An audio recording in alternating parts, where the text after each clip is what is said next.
বাঁশখালীর গন্ডামারাত নির্মাণাধীন 1320 মেগাওয়াটের কয়লাভিত্তিক বিদ্যুৎ কেন্দ্র নির্মাণ করতে যায় ক্ষতিগ্রস্ত এলাকাবাসী ভূমি মালিক কৃষকলয় এক মত বিনিময় সভার আয়োজন করছে এসালম গ্রুপের এসএস পাওয়ার 1 লিমিটেডের চেয়ারম্যান আব্দুস সামাদ লাবু।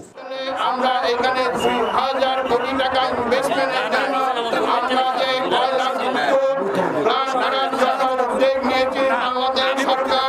এই মত বিনিময় সভাত একসময় উক্ত প্রকল্পের বিরোধিতাকারী স্থানীয় সাবেক চেয়ারম্যান লিয়াকত আলী হাজার হাজার এলাকাবাসী লই সদল বলে মিছিলে মিছিলে যোগদান করছে।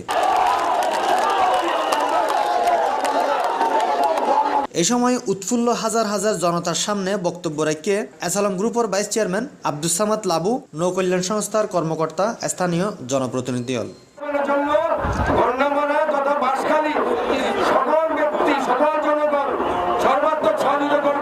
Chowdhury Rasel, C+ TV, Chittagong. কেওয়াইর মুরগি মার্কা দিওটিন লাগাইলাই হিট জব্বর চলিব।